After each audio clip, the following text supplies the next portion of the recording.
What's up, Boo? How you doing, man? There he is. Get this guy in. Hey, Murray. How are things in Kamloops? What's What's up? up? We're doing this again. You got some Joker hair. I do. Yeah, I re-dyed it green because I still have a lot of it left. Looks Yeah. cool. Thanks. Well, I figured, I'm almost 40 and I've never dyed my hair before, and Wait, really? This is while the I'm first not time? working, this is yeah. I've bleached my hair before, and it came out with that sort of like golden brown. Hey, Stephanie. Um, but I've never dyed it before because like corporate jobs. So Yeah, now it that makes I'm not yeah. allowed to work, yeah, because I don't think like someone's gonna want to give me millions of dollars looking like Joker because they watched that movie and they're like, you're gonna murder my family. Yeah, I think I got a lot of Yeah, my dyeing out in high school. Did the bleach thing, I did blue, I did green. Yeah. nice. Actually, I thought about bleaching it during quarantine as well. You should go for it, man. We're still kind of like living that quarantine life, I right? might Did we we'll see. win? Oh, I don't know. Rocky's here. Let's What's see. up, Hold Rock? on. How you doing, Stephanie? Who's Stephanie Rosie or Rose? Tell me about these Stephanie people. I Rose don't know any. is a fantastic photographer that I met at the Nice. Darkroom Lab Film Padea last year in San Clemente, California. And she has Oh, beautiful cool. work and she sells beautiful prints. And you should definitely give her a follow. Rad. Cool. Yeah. I'll check Yeah, them out. this is great. Yeah. And then Not for Sale, I This love is his Polaroid. Oh, not for sale. Big, Cool. yeah, I'm a big fan of Not for Sale's Polaroids. I think people think this is actually the official episode or whatever you want to call it, but Yeah, this is actually the fourth hour that we're going on.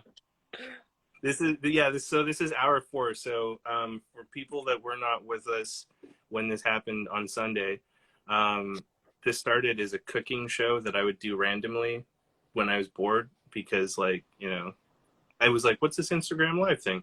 And so I started doing that, and then a bunch of photographers like came in, and it was like a lot of fun. And I was like, Jason, you should like get in on it. And he's like, nah, it's fine. And then like the first hour ended, and he's like, yo, let's do that thing. And then it turned into like You 3 know, hours you of madness. you know what happened there. I think I just felt gross. That quarantine gross that you're just like I haven't showered in like a while, and I had like a little too much scruff. Like you got like the beard is like your look, and you rock it well. But like when my thing gets out here, I just look like I'm not like I stopped caring. So I like shaved real quick, and then I was like, all right, let's do this. Seriously, you shaved real quick, dude. No It one would was a have total. known. It was a vain move. I was like, I gotta look kind of like you know. I was like, I just I, want to look I kind of thought camera ready. that's kind of amazing, honestly. It's Um, it's it's this Hollywood life. It makes you think about these things. yeah, I mean, how long have you been in LA for now? Almost 2 years. Yeah. Holy Which is shit. crazy. I feel like I literally just got here. But before I moved down here, I would drive like once a month from San Francisco down here. Yeah, that's right. I remember you had said you Yeah. were doing the San Francisco down to LA thing. Yeah, I actually loved that setup for a while. It was really cool because it would really force me to like make it into a photo trip, and I would take a lot of photos on the way down and back up and off the five. And even though the five is like really mundane and really kind of oddly boring, I love that stuff. So I was like, oh, I'll try to find these little moments that are cool. Because Yeah, everyone that I would tell, they're like, "Oh, which way do you take?" I'm like, "The five," and they're like, "That's the worst. Like, it's so boring." And I'm like, "Dude, that's why I like it. Like, I get off that's why. I would always make it a point to get off an exit that I didn't quite see yet or whatever, and just kind of park and walk around a little bit, and I mean, it's mostly a bunch of Taco Bells and McDonald's and gas stations, obviously, but yeah. But there's no combination Pizza Hut and Taco Bells. I think there's a Pizza Hut, Little Caesars, or no, wait, that's not right. I'd be like, I think there's a Little they have Caesars. like two pizza joints in the same thing. Yeah, it gets to a point where they're like, get our pizza and another pizza, whatever. You gotta pay rent. How's chilling with the kids, Stephanie? And you're very welcome. You are a talented photographer, so yeah, all shots deserved. Shucks. Yeah, I'm actually kind of sad that the film today, like I didn't hear if they were like doing it again this year or not, but like it was a really cool experience last year to go down. That was the San Clemente thing you were talking about? Yeah, it was really neat. Like I'd sort of like just seen it on Instagram and I was like, I don't know what this thing's about. And I'd never been to San Clemente before.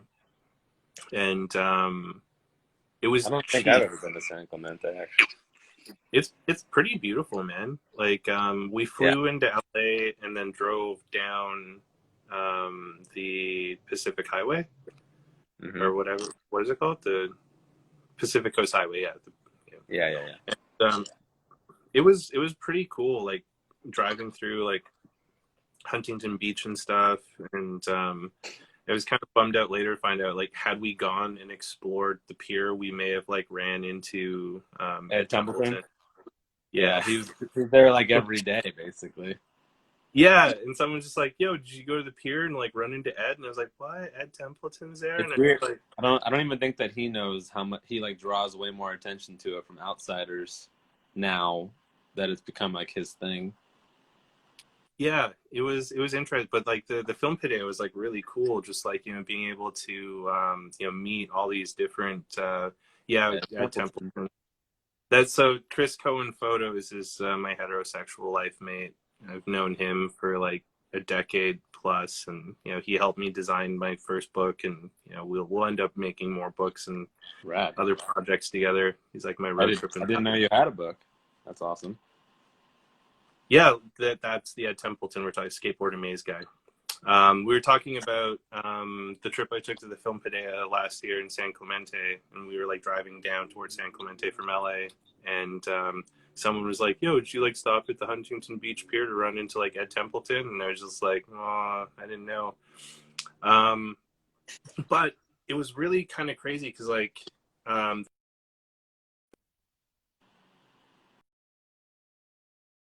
someone called my phone and then it like made me go away. Okay.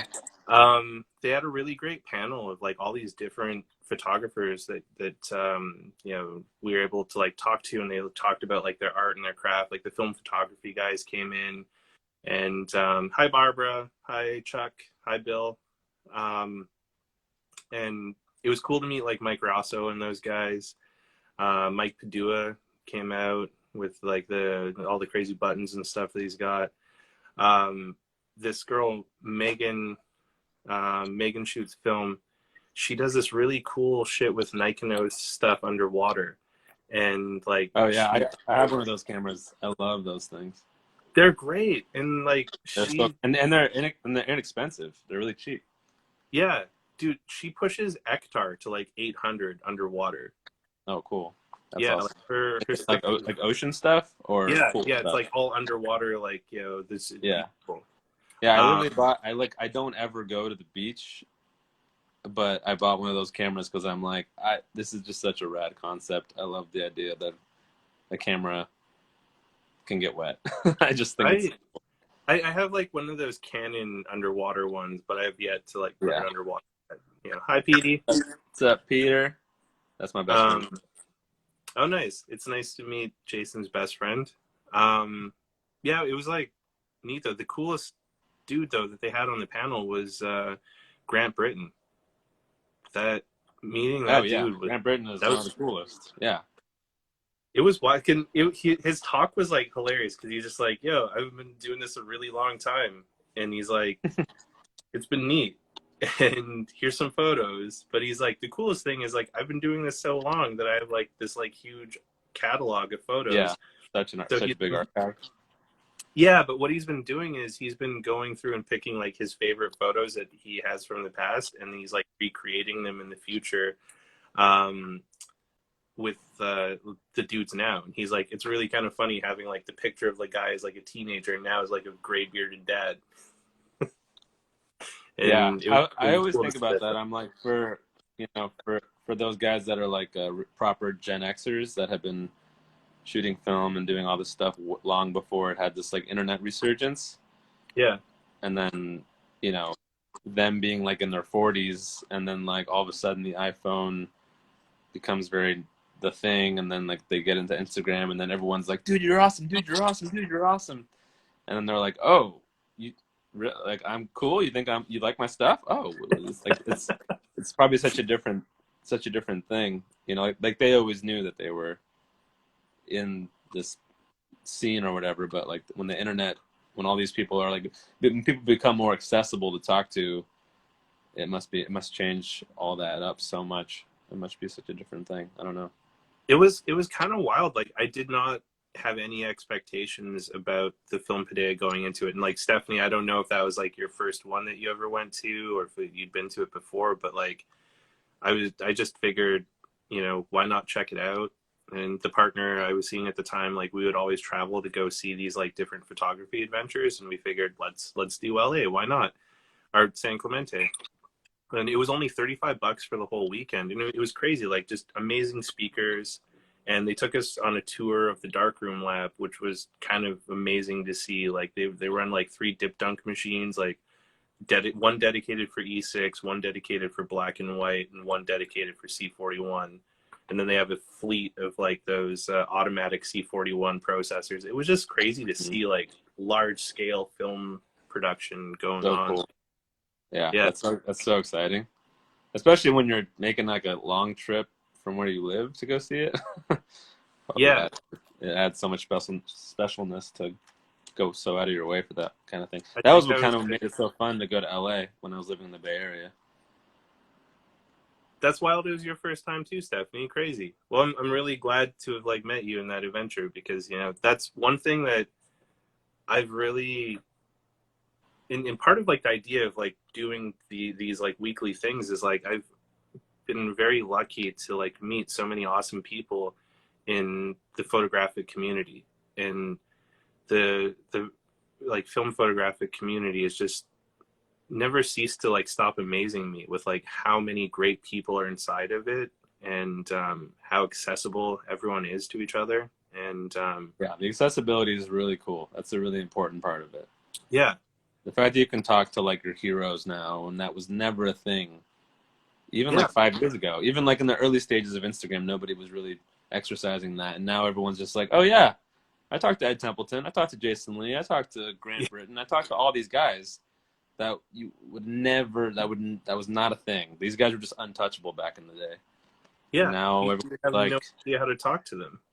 everyone's nerding out, and it's like, oh, they're actually really nice, and like they're really cool, and they, support my stuff, and then it gives everybody more of a positive way to be like, oh, like if the guys that I love think I'm think of what I'm doing is cool, then that really makes me want to keep doing it. Like I'm doing something right. It kind of gives people Yeah, uh, because you're like, holy shit, maybe I a good am doing motivation. something cool. Yeah, Yeah, it is great motivation, and I 100% agree, Chris. The pandemic does need to go away so we can do more things. But yeah. I constantly think about how that's gonna happen, but I don't know. We don't need to talk about that. I guess that's dark. yeah, let's not get into the darkness. Let's keep it Um, fun. That's the whole point of yeah, this let's thing. let's keep it fun. Like, I mean, so um, this is like technically like the official first episode of like this photography chat that I'd like to ideally keep kind of going, sort of like weekly, because I've been lucky enough to meet so many rad photographers in the last few years of being in this community, and they've all been so amazing. And everyone has interesting stories to share. Like, yeah, we went through that on Sunday when we spent like 3 hours just like talking about like the randomest things and people asking us questions. And I just thought It was great this that was that kind was of such like, an accident. That's what I liked about it. yeah, it was kind of like, it was a really happy accident. But I think it'd be cool to like, sort of showcase a different person, like, be able to share different stories, um, all the time. So like next week, Brian Brooks, who runs Underdog Film Labs in San Francisco, is my next victim. And Yeah, I know about them. Yeah, that's rad. yeah, they're fantastic. So I met Brian at Policon in Texas last year Hmm. in September, and that was the first time I met Brian. I had no idea like how crazy and amazing the film community was in San Francisco until, hey Pete, how's it going, man? Pete also has a common link between the two of us. He's the gentleman who purchased Jason Lee's Lincoln. Oh, no way. That's awesome. I remember seeing that post. Yeah. Yeah, I was like, if I had a full-time job still, I would buy that thing right now because I live like 30 minutes away from where he lives now. But I was just like, no, I can't do it. Do you still have Uh, that car? I'm he gonna just ask drove this. it back from LA to he lives out in Massachusetts. Oh, So amazing. if Awesome. you don't follow Pete, I highly recommend like giving him a follow. Cool. His shit's amazing. Hi, And Jesse. also you get to like keep up with his interesting adventures in film. His the road trip photos were great because he like is continuing the 4x5 adventures with the Lincoln.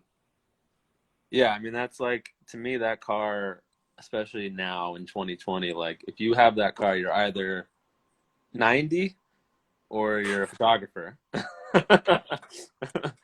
Or you were a big fan of Gross Point Blank. Yeah, yeah, you're very, Yeah, it's a very like cinematic car, and it goes well with slow film shooting or whatever.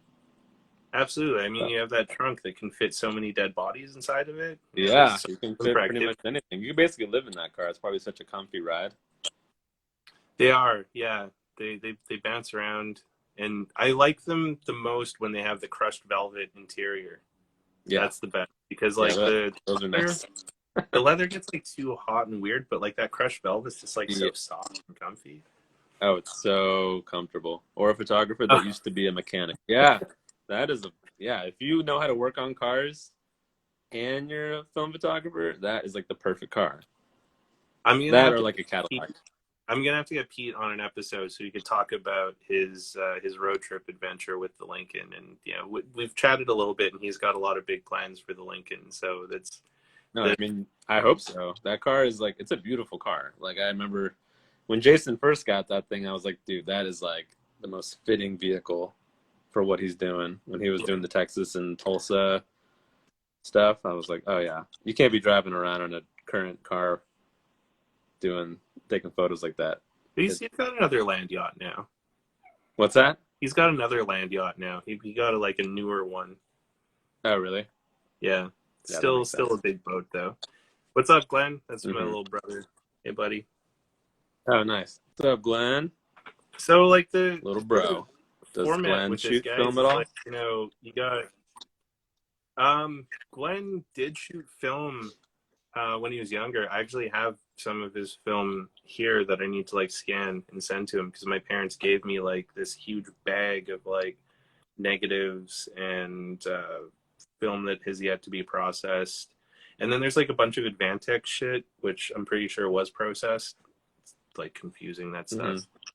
Um, but a bunch of his film that he shot when he was a kid was in there.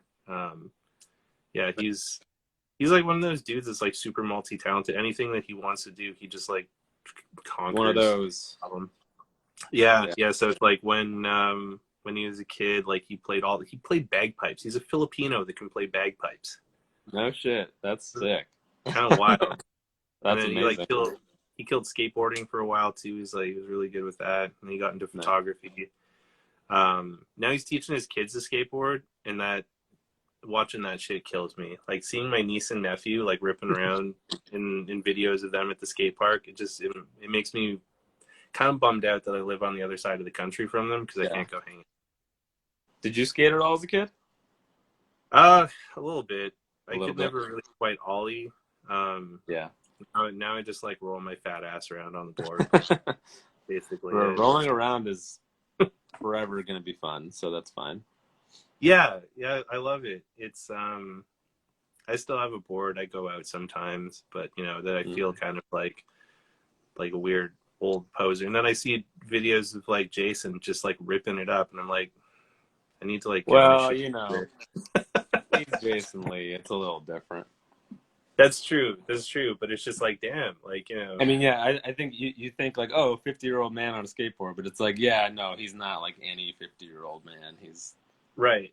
He's video days, you know, he's fucking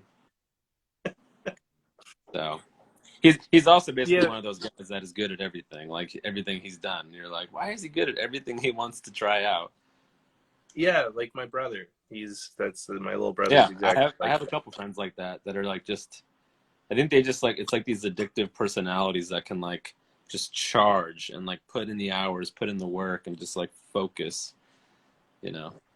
Yeah, I mean, it's amazing. I look up to people that can do that. I wish I could do that kind of stuff. I guess I kind of do with some things, but then we're all our own worst enemies with stuff. Hey, Barb. And Chris is right. I mean, one of the things that Chris and I used to do a lot instead of skateboarding was we would Instead of sit in rolling the parking around lot. in Dairy Yeah, Queen. we would, he was my Blizzard buddy, you know, Nice. go have Good old blizzards Dairy and like, Queen. pretend to yell like get off my damn lawn from like the trunk of our cars in the parking lot. We didn't have any Dairy Queens when I was growing up, or where Seriously? I was. Yeah, the Bay Area has like weird.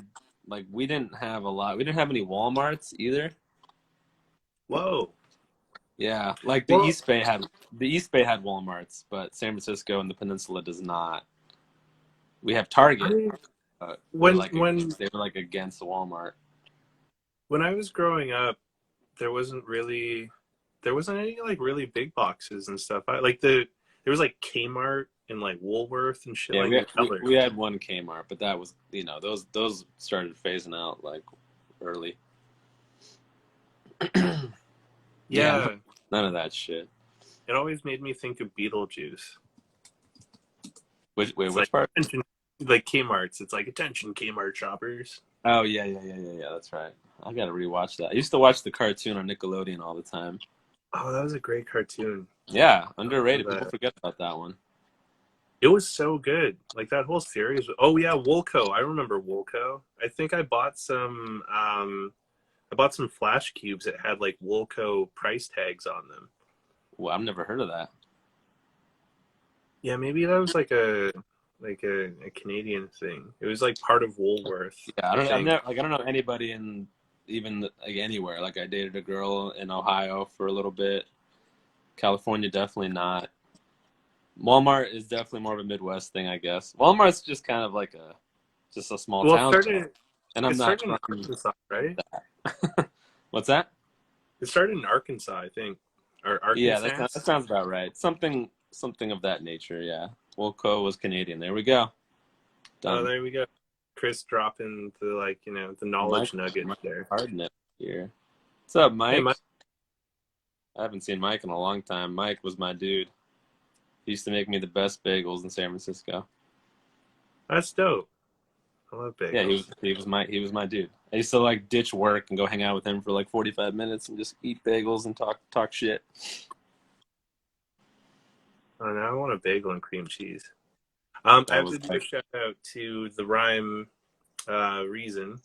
That's Barb, and I met Barb in Boston when I went to the Jason Lee Leica thing, and we were the two Canadians that were in attendance there, nice. and she's definitely going to be in the hot seat one of these Thursdays for an episode too. She's out in the prairies in Canada here. She's doing the film thing from Mhm. the academic side, and she runs a lab at I can't what school is it again, Barb? I can't remember that you run the lab at.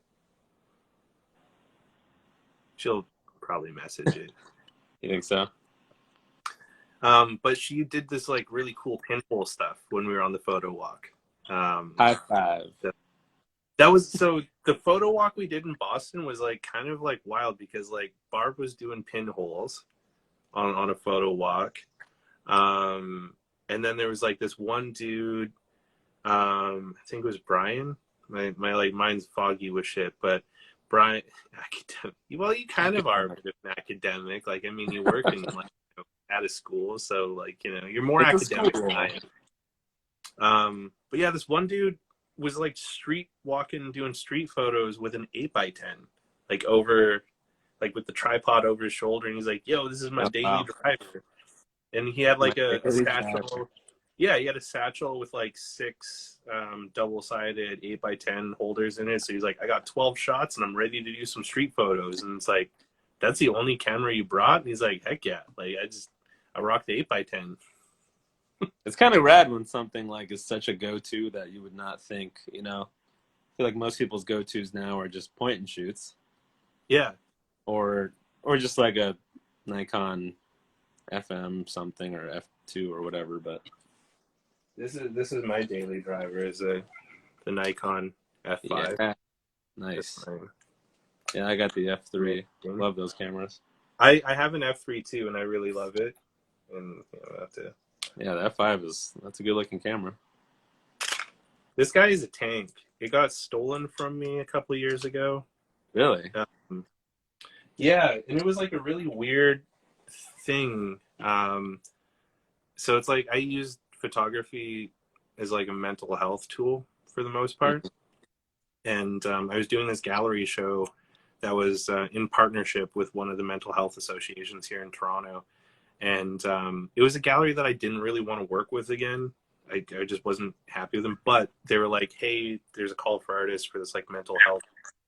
And so I felt sort of like drawn to be part of it. And it was just weirdly ironic that like at a show for mental health, my primary mental health tool got stolen from me. Yeah, that's kind of heartbreaking.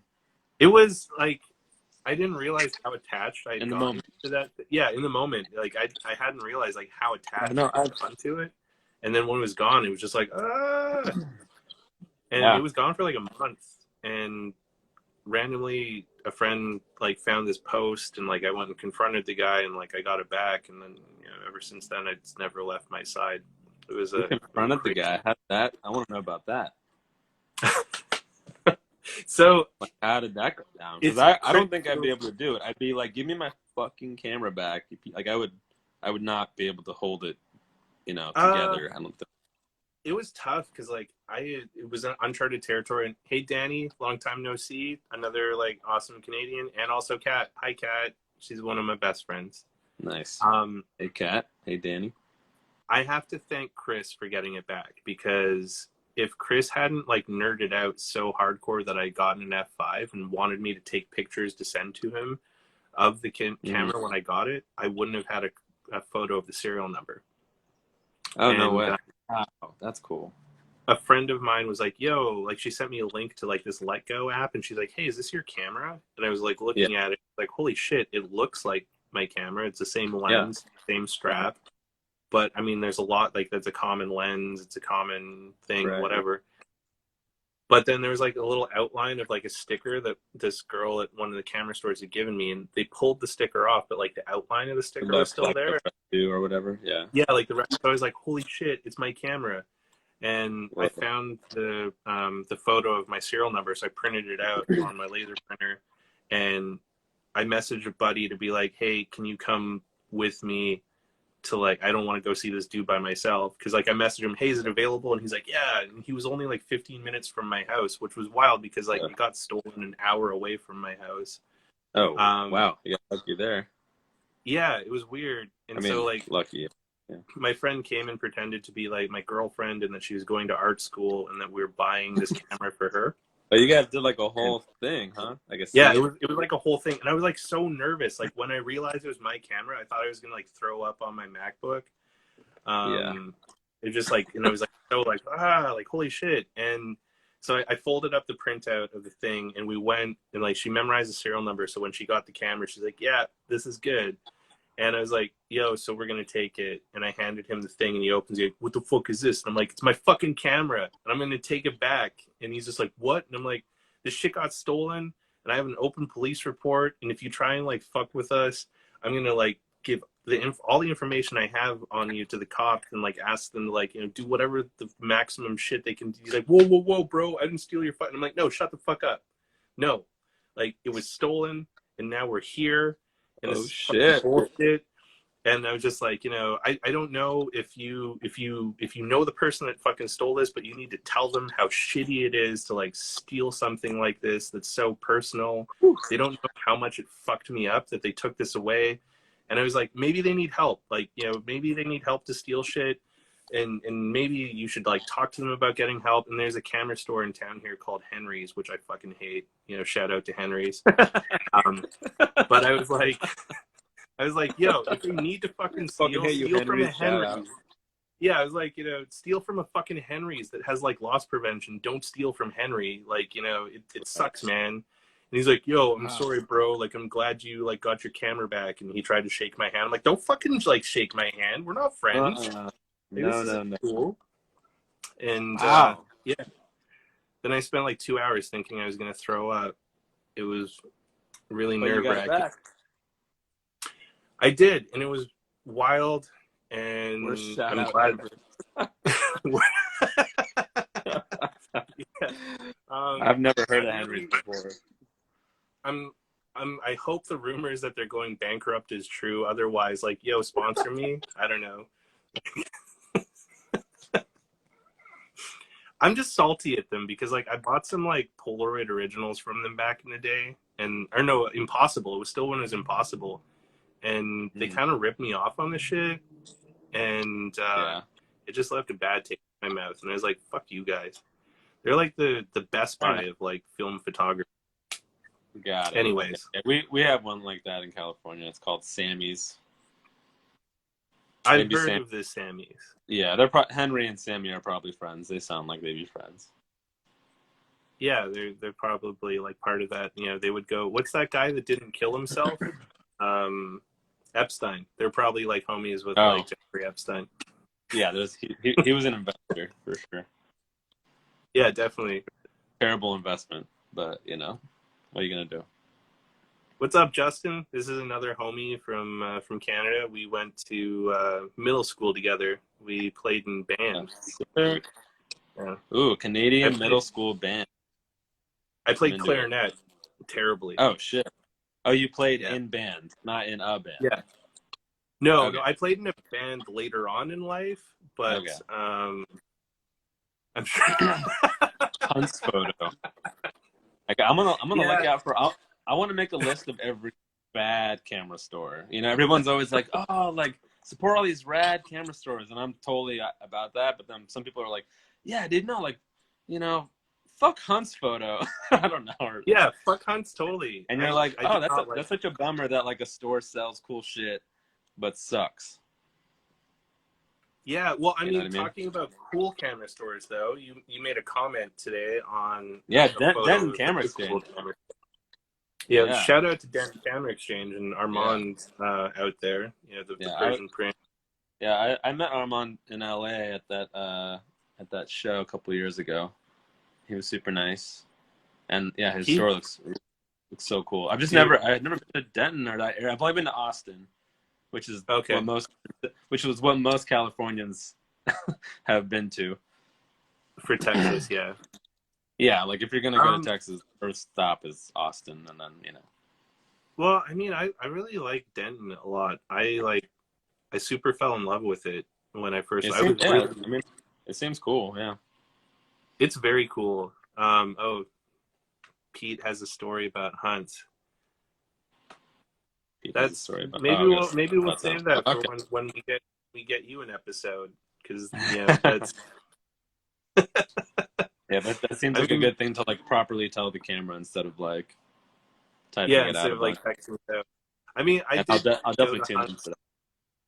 I did go to Hunt's once when I was visiting Alan, who's the manager of the Leica store in Boston, and I don't know, it was kind of disappointing. It was it was just kind of like one of those fucking places that like it's like passport photos and digital cameras and like tiny little bit of film. Right. They have like one case of like 4 cameras, and they're like, "Oh, you want to look at that? Okay, Yeah, and they like open up with like with an attitude, and they're like, okay, you're like, dude, what? Like, yeah. isn't this a photography store? It almost felt like a little bit like a bodega, like and like Yeah, that's a where good. it's like bodega. It's kind of like how I felt like back when Tire. I don't know if they had Tire Records in Canada, but No, what's Thai Records? Tower Records. Oh, Tower. No, we never had Tower Records, but we Okay. had like HMV and shit. Okay. Well, we had Tire Records was huge out here, and it was like the CD store. It was like records back in the day, but then once CDs became a huge thing, and then it was like mainly CDs, but they had like one section of records still, and I got really into records in like sixth grade. But we had Amoeba and other places, but I would go in there and be like, "Hey, man, where do you guys sell the records?" And he would just be like, "Records." Records. That's how I was like, "This dude, like, this is a music shop. Like, how come no one has an appreciation for records?" That's kind of what it's like going to those photography stores like that, where they're like, "Check out the newest, Sony, blah blah blah," and I'm like, "I don't know what that is, but that's cool. Can you guys have any old shit?" I'm super stoked you're in, Pete, because I definitely want to hear about the Lincoln and you shitting on Hunts because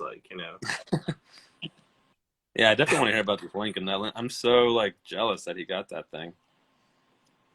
I I'm glad that like someone like Pete was the one that is now the new Yeah, keeper of yeah. Lincoln because like I don't know Pete, but he seems like the right fit considering what he shoots and all that.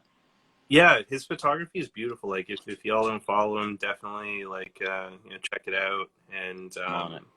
it's a lot of fun. It's I mean, I always like meeting other people that are crazy enough to shoot large format too, because like Oh yeah, there's there's a that's so awesome. madness to it. It Yeah, is. I mean, I've been really in love with 4x5 the last little bit. There's just yeah. something really magical about like busting that guy out.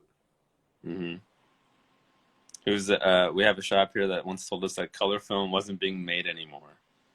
Wow, just making that shit up. Like, oh yeah, no, they don't make that anymore. Like, no, dude. Well, I Yeah, mean, we'll see how Kodak does now that they're going to be making hydrochloroquine. yeah, that's such a trip. That's kind of like weird because like I mean, this is not their first attempt at becoming a pharmaceuticals company. The last round went so well they almost went bankrupt. Well, they did go bankrupt. They did, So yeah. That was, yeah, yeah, was yeah. I it don't. like I'm so amazed Kodak is still around. I'm so happy it's still around, but I'm like amazed at how many things they've had to go through to keep afloat. it's so And I don't know. I took Impressive. a tour of the factory last year. Oh wow, really?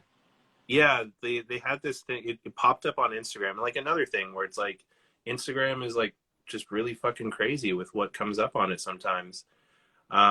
But they had this thing where it's like for like X amount of dollars, you can go on a tour of the Kodak factory and have lunch in what was George Eastman's office, which is Oh now just a wow.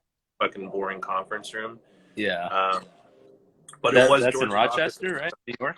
Yeah, that was in Rochester. Um, but Rochester. it was like I was not ready for the vastness of the process of like making film. Like it was just I've like watched videos on like YouTube of that kind of stuff, or even like really old 50s, 60s videos that they make of the whole process, and it's just like it really makes you appreciate it even that much more. it's just Crazy. it's insane. Like Yeah, just for pictures.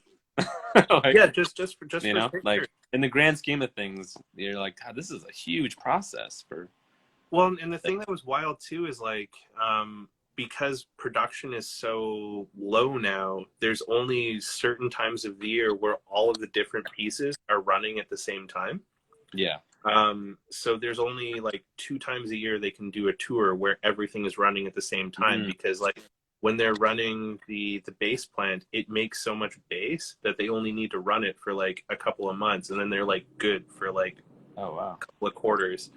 And then like the emulsion plant is always running and the coating plant is always running, but it's like it's that base plant that like only ever rarely runs when everything else Were is.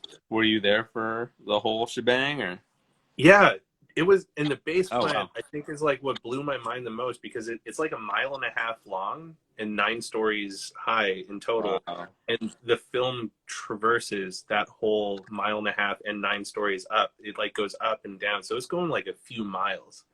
And it starts with like Hmm. plastic pellets on one end. And then on the other end, there's just like, it's this plastic base. And the machine needs to run constantly. So they can't, if they just turn it off like hard, it breaks the machine and then they have to like spend like weeks fixing it. So it's like when they turn it off, it's like a slow turn off where they have to like trickle it down. So it was like wild to watch Right. them because constantly producing. So on the tail end of the base plant, there's this elevator that takes the finished product. And when they're spinning a reel, it's coming down and collapsing like this elevator that has the base like looping through it, and it's collapsing down, filling up the reel. And then when the reel gets full, the elevator starts back up again so that it can pull the new producing base that's coming in while they're putting a new reel in. So they're constantly just like swapping reels out into this thing as it's Oh coming no. to, just like constantly. And they had 3 production lines to do that at one point, and now they only run one of them. The other two have been like shut down because they don't need that much base anymore. But like Right. that was crazy to watch them make that. And just also like they were talking about how they were getting in trouble from all these preservationists that were like being like, why are you destroying the buildings on the thing? And hi Leslie, that's one of my other best friends. She's a cantankerous academic that also likes to take photos. And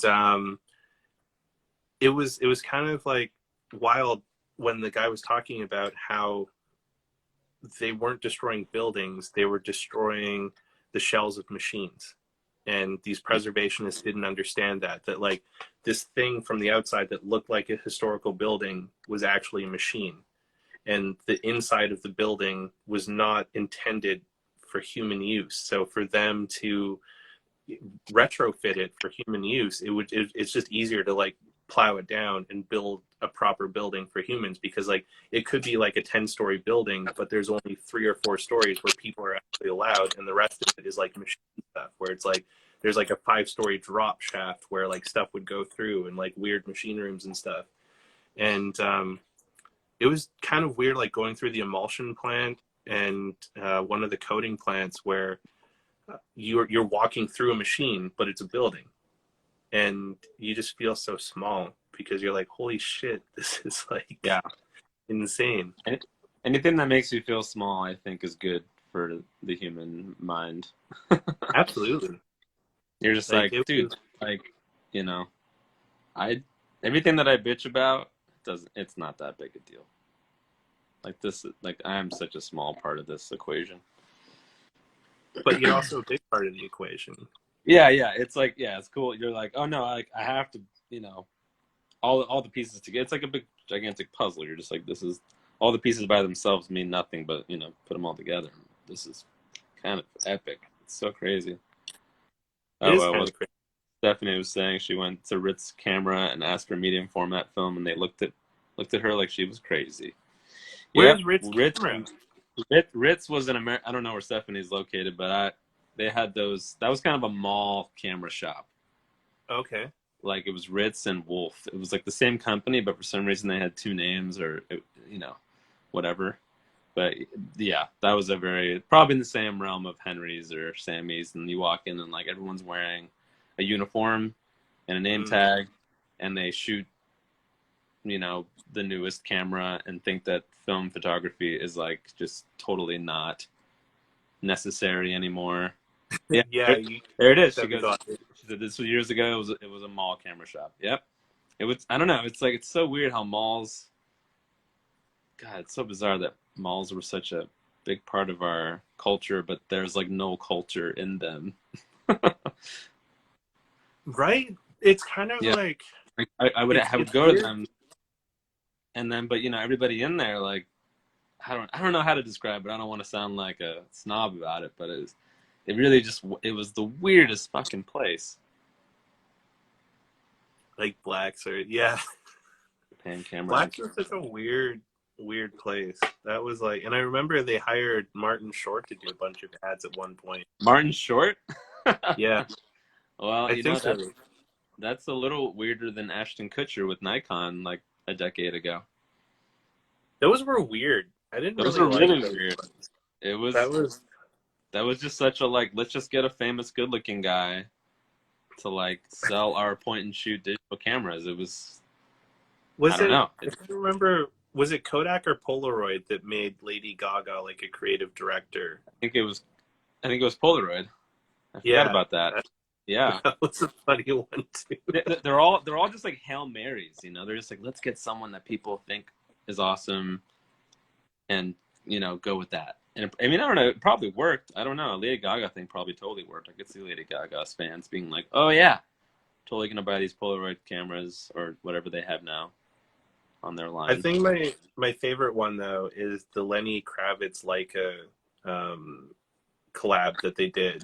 Oh, I didn't even know about that. That's great. Yeah, That's there is very a snakeskin multi tens of thousands of dollars Leica that you can buy that's like rubber stamped by Lenny Kravitz. wow. Damn. That one takes the cake, I would say. Yeah, it's The only thing I and it's remember that's like equivalent to that was the U2 iPod in high school.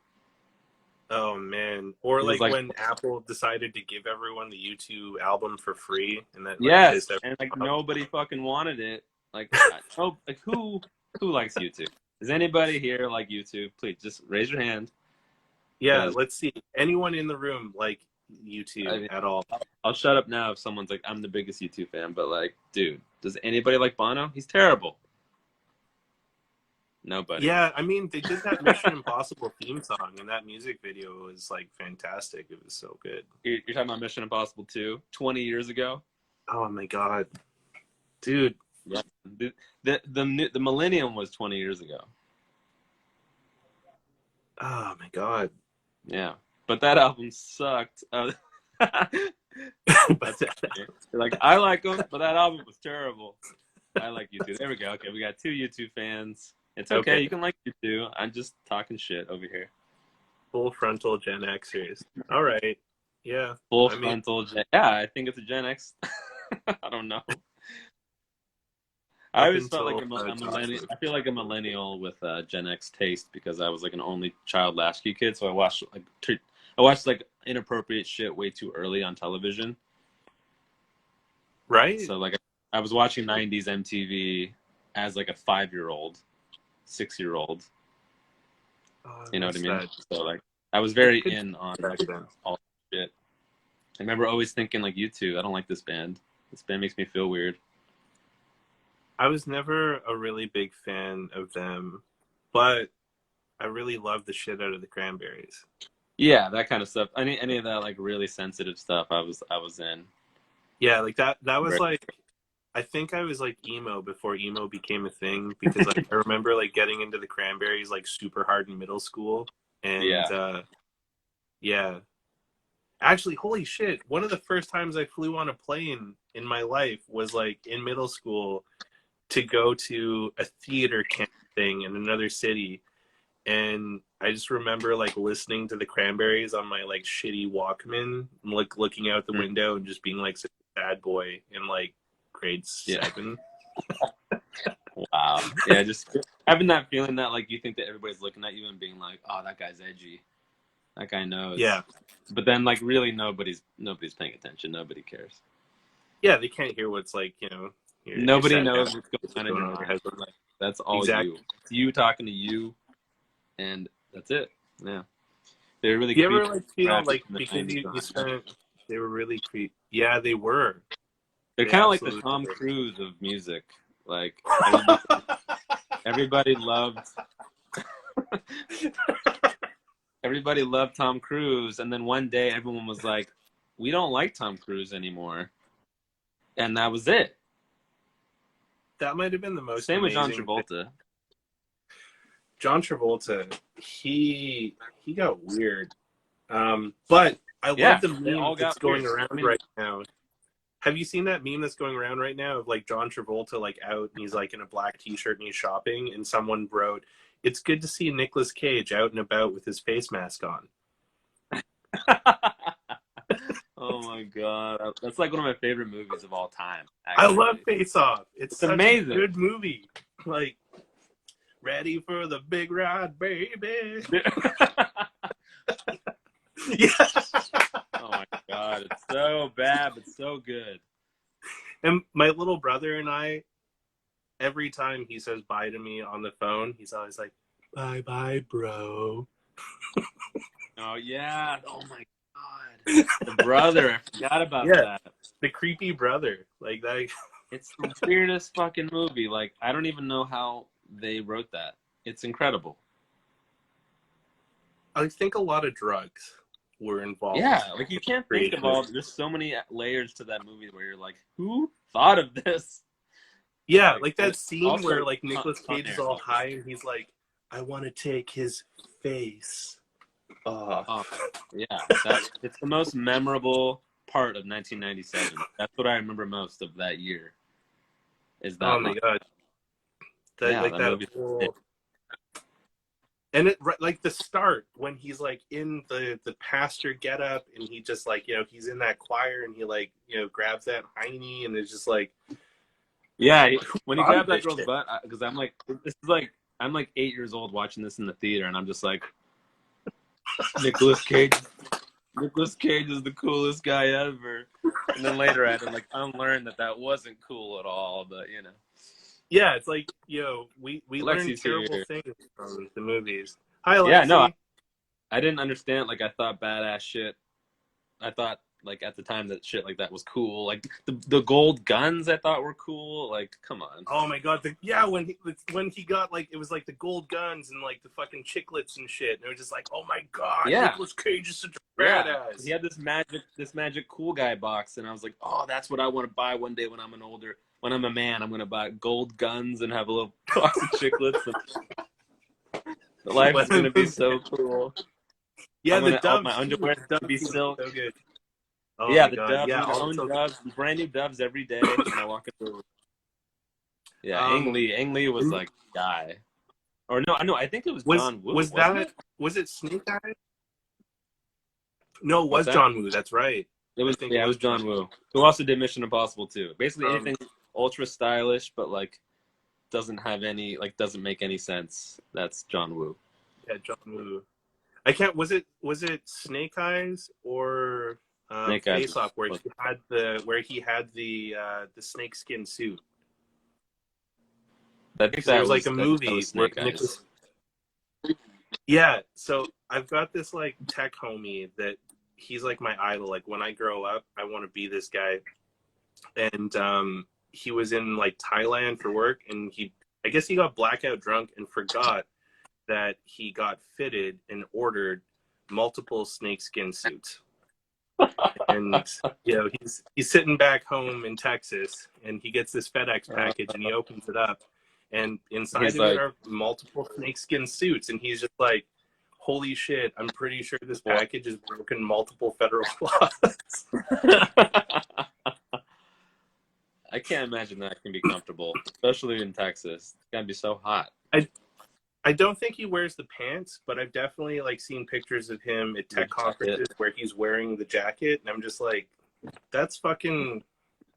I'm jealous. I would never probably wear that because like I don't feel like I could get away, but I admire and respect that. Anybody that can get away with it, that was kind of, as a kid, you thought, oh, if this guy can get away with such a ridiculous look or vibe, that means you're actually cool, Right? So that was Nicolas Cage to me. That was even John Travolta to me. That was all those guys. I was like, oh, these guys are ridiculous, but their confidence level and the fact that they're getting away with these gold guns and like ugly suits, it's just cool. I don't know. I still think it's cool, but like not really. Like if I saw that in real life, I'd be like, this fucking guy. But in the movie, it works. I mean, like if I saw him doing, I'm gonna go watch Face Off and Con Air tonight. Okay, my favorite Nick Cage movie though ever, Con Air. I fucking love Con Air. That one. Yeah, no, Con Air that was the same year or year before or something. Yeah, Con Air was amazing. Like when he like gets out of the bus and his like hair's blowing in the wind and he just does that like. and the putting the bunny back in the box line. Oh, so Yeah, good. put the bunny Put the down. bunny back in the box with that like terrible accent. Oh my god. Yeah, Wild at Heart is a great one. All the 80s Nick Cage stuff is all like actually good. Like Raising Arizona is like a genuinely good Oh, movie. Raising Arizona is Yeah, fantastic. that's one of my And favorite movies. But like, but his 90s stuff, that's when he started to get a little more like caricature version of himself. And then once the 2000s started, you're like, oh, Nick Cage is weird. Like that's when that was it, doing the Nick Cage report on Community. Nice, yeah. I love Community. Um, the '90s had so many great movies, and like even the Oh early yeah. 2000s. I was watching this interview with Matt Damon when he was talking about, I think it was Rounders with he did with John Malkovich, and it was before Being John Malkovich happened, Yeah, and it was the year before, yeah, and 98. I guess everyone on the set was like, "Holy shit, we got Malkovich! Like Malkovich Yeah. is coming!" And it was like Malkovich before his Gleaming the Malkovich. Cube, real quick, Yeah, shout out for that. 89. That's right. That's a good and one. he gets there and they're doing like the first scene, and he sits down, and his Russian accent was so fucking terrible. He's like, "So you want to play Yeah, the cards I or some shit?" remember. And Matt Damon was like, "What the fuck?" And everyone's like, "Oh my god, brilliant, bravo!" And Matt Damon just has this look of like, "What the fuck just Like, happened?" And like, what the yeah, fuck? Malkovich Yeah. like pulls him in, and he's like, "I have to tell you, I'm a terrible fucking actor." And then he's just like, I don't know why John everybody Malkovich thinks is I'm the so fucking man. good. Yeah. I don't remember I think Gleaming the it's like Cube. Gleaming the Cube is from 1989, which is the year I was born. It has what's his name? He was like the guy Heathers and Christian Slater as a skateboarder, and it's the weirdest fucking movie. It's another one of those movies of like, what is this movie? But it's probably the closest to like actual skateboarding than any skateboard movie has been. Like it actually has Tony Hawk in it. It's got Tommy Guerrero in it. Holy Um, shit.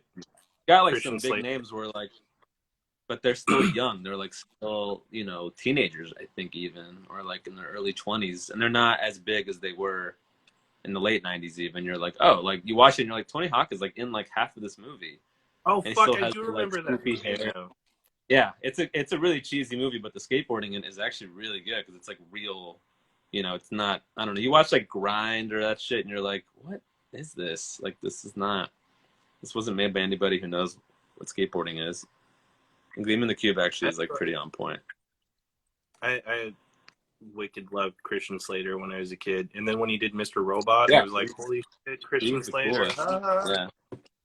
Yeah, Yeah. he was another one of those like, oh, this guy's edgy, and I want to be like him type of dudes. Yeah. Yeah, the We're book coming up brigade. Yep, that was on them. almost an hour here. Are we? So Oh boy. yeah, we have a minute and 33 seconds left, 32 seconds. So I want to just thank everyone for coming out for photography chat, which turned into Nicolas Cage, John Travolta critiques.